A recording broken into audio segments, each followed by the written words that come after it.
Una de las sensaciones que me da dentro de ese vértigo es que si nos llevó 100 años reconocer que la gente que vivía en América eran seres humanos, y nos puede llevar otro tanto en reconocer que los bosques son inteligentes o lo que fuera que hagamos, con el ritmo acelerado del avance de la tecnología y cómo está cambiando el mundo, me da la sensación que nosotros tenemos naturalmente para las grandes preguntas filosóficas un tiempo natural de evolución que no va a dar abasto. O sea, va a ser muy difícil mantenernos con el ritmo de procesamiento de las cosas que nos pasan cuando inventamos cosas, que va a crear una brecha sobre nuestro propio entendimiento de qué es lo que estamos haciendo, ¿no?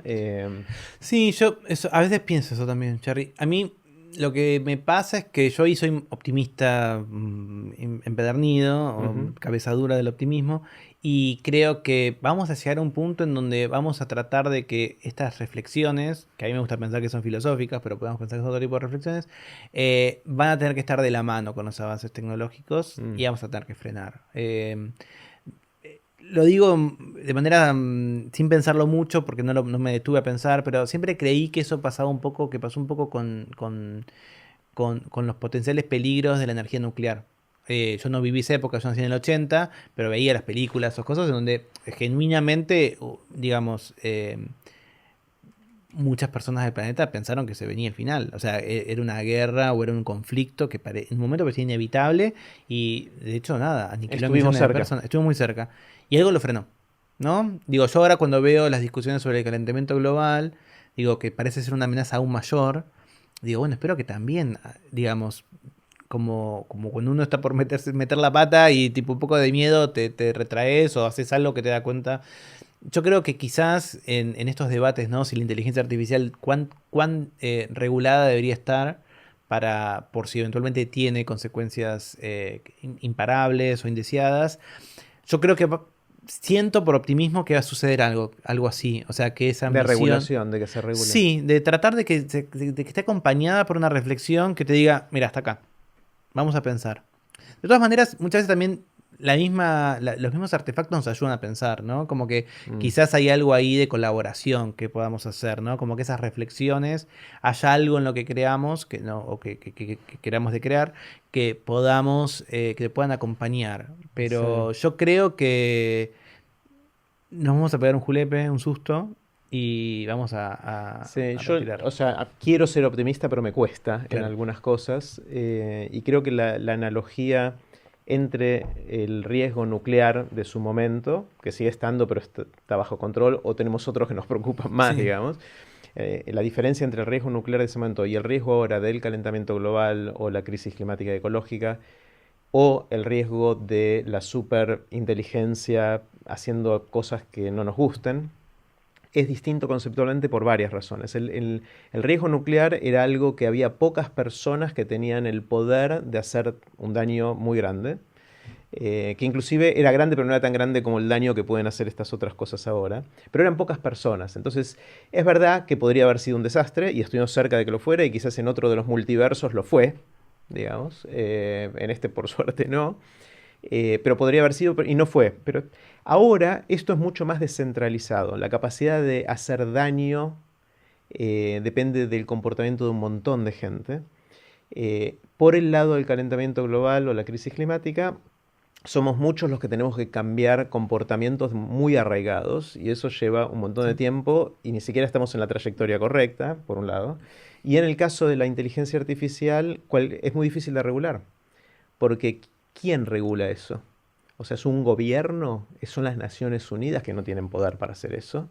¿Y cómo haces para asegurarte de que esas reglas se cumplen? Porque cualquiera en su casa puede seguir el desarrollo y no tenés manera de controlarlo. Sí, yo ahí, está bien, como te dije, soy optimista como vos, pero capaz más inocente o más ingenuo.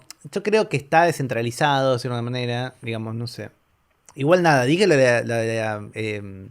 lo del riesgo nuclear, yo creo que después no es que me arrepiento, pero digo, no lo pensé bien, pero digo, me parece como, nada, como un disparador, Sí, sí, sí. digamos, porque no conozco tanto de esa historia. Digo, capaz había, no sé, qué sé yo, 6 10 100 personas con el botón rojo, ¿no? Con el acceso a un Ujú. botón rojo, boom, algo así.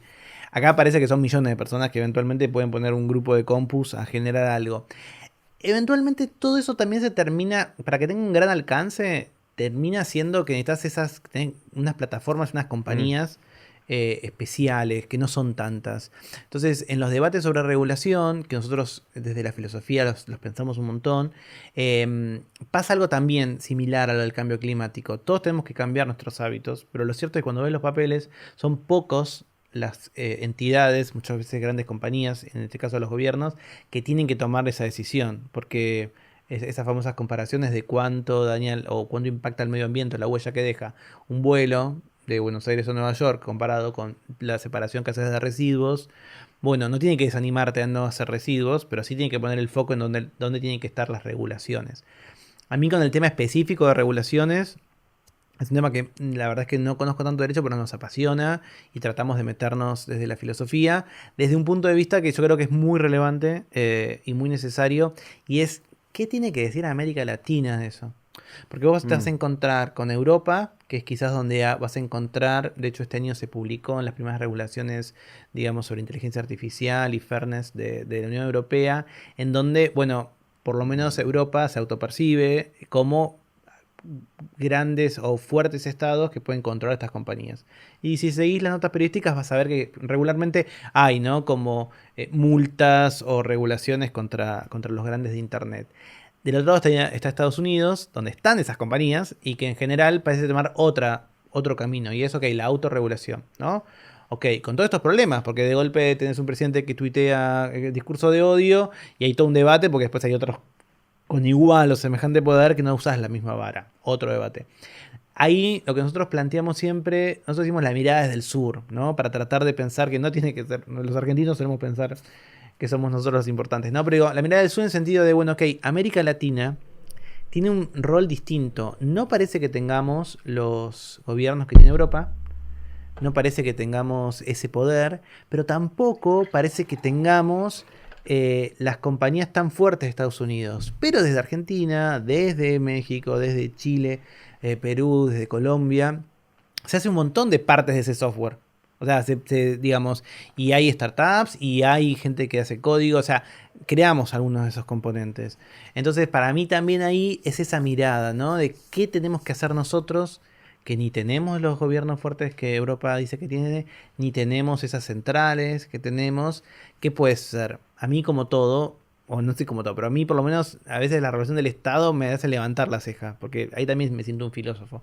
Para mí todas esas distancias de poder hay que mirarlas con cuidado. O sea, mm. no... Nunca tuve como actitud natural, más allá de lo partidario, abrazar un estado y que me encante y que me parezca lo más. Nunca lo tuve, porque para mí, digamos, toda distancia de poder como filósofo tengo que planteármelas. Y también entiendo que no son solo los estados hoy, que también son las compañías. Ujú. Entonces, bueno, nada, me gustaría esa actitud más de precaución en más personas, porque, bueno, es nuestra vida cotidiana la que está en Ujú. juego. Pero yo siento que esa regulación podría ser un mix de esas cosas, pero tendríamos que pensar nosotros qué podemos aportar desde acá. Mm. Y muchas veces en esas discusiones, América Latina, digo, y lo digo de acá porque yo soy del sur, digamos, pero supongo que alguien de la India podría pensarlo distinto, o alguien de otras zonas del mundo también de manera Mm. diferente.